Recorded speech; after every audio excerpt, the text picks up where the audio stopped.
Welcome to the Smarter Money Life podcast hosted by Andy Mattingly. Frequent guest on local TV news, regular segment on Indy Now TV, and a leader here at Forum Credit Union. Forum's mission is to help members lead their financial dreams, and in today's podcast, we're going to cover a topic that will help you improve your financial life. Have you ever thought that being frugal can also lead to living an extravagant lifestyle? Do you think that frugal living means doing without? Hello everyone, I'm Andy Mattingly, and I'm back today to help you understand how living frugally can really fund your extravagant lifestyle. And now, it really starts with understanding what a frugal lifestyle means. Too many times people think living frugally is just about clipping coupons and skipping lattes and buying everything used and as cheap as you can. And that really is the exact opposite of what frugal living is. Frugal living is about that you prioritize what's important to you and you focus all of your financial resources on that priority. It means that you de-emphasize or spend less money on things that aren't important to you. So frugal living actually means that you have more fun, not less fun, if you're doing it right. So how do you live a frugal lifestyle, and what does it mean to do that? So I'm going to share some of these things with you and how they relate to being frugal and not being cheap. But that's what a lot of people think about frugal lifestyles, being cheap, and that's not what we're talking about. So the first thing is, and I know you get tired of hearing this, but you really do need to track your expenses because you need to know how much money you're spending on things. So here's a great example. Let's say if you really want to travel and you look at all of your streaming services and you're paying over $200 a month for streaming services, yet your goal is to travel all the time. Why do you need streaming services if you're traveling to have fun? So cut those streaming services down and take that $150 a month so you can travel. That's going to add up quite a bit. So that's a good example of how tracking your expenses allows you to lead a frugal lifestyle, but you can also have that extravagant spending. Now, a couple other things. Use debt for appreciating assets. So if you want to buy a home, that's a great thing. Or if there's an investment property that you want to do, that's where you want to use debt. The rest of your debt you keep as low as possible. So if you're a person who's like, I don't really care about furniture, I just want to be able to drive a nice car, well, then you don't borrow for furniture, but you're going to borrow to have the nice car. Make sure you use good shopping habits, discounts and coupons.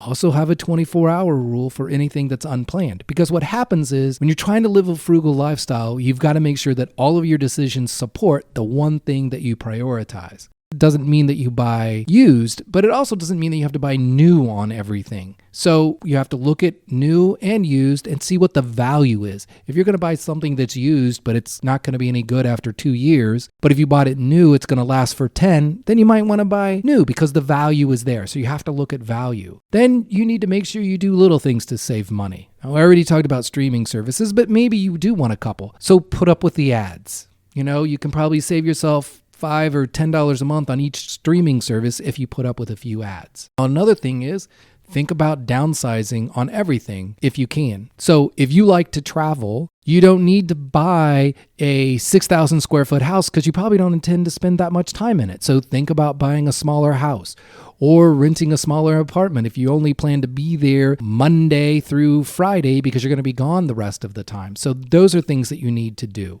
Use a rewards credit card because if you can get cash back on everything that you do, or maybe you wanted to do a lot of flying, so use a credit card that gives you miles. So there's different ways that you can do that. Now, the other thing that you can do to be frugal is to learn to do DIY things. Now, not on everything, if you're not a plumber, you probably shouldn't try to do DIY plumbing because it might cost you more than what you think. But it's always important that you don't pay others for the luxury of not doing it yourself. So if you have a small lawn and you have a lawnmower, maybe you should mow your own lawn instead of having someone do that for you if that's something that you can do. You also want to make sure that you're thinking long-term on your money decisions because they have long-term consequences. Now, this is something that I think people are going to struggle with, is that if you want to live a frugal lifestyle so that you can have an extravagant lifestyle as well, then make sure you're always planning what that next important fun thing is going to do. So whatever that is that you have in mind, then you need to make sure you're always planning it, that you're actually saving for it, and that you do it. That'll help you understand why you're making those decisions, why you don't have, you're missing out on that one limited series that's on that one streaming service because, hey, you know what? That's okay because I'm going to spend the weekend somewhere warm when it's 20 degrees below zero here. I'm going to get 3 days of sun. So you always have to have that next thing that you're doing. So the next time someone calls you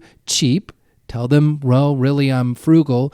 And if someone tells you that you're being extravagant, say, well, you know what? Really, I'm frugal. That's why I can do these things. And I think if you try this frugal lifestyle and you pair it with all the extravagant things that you want to do, you'll understand that living frugally is what most of us need to do so we can have all the fun that we want to have. This has been another episode of the Smarter Money Life podcast powered by Forum Credit Union. Please leave your thoughts in the comments and be sure to look for our next episode wherever you get your podcast. Remember, now is a great time to make a difference in your financial life. Until next time.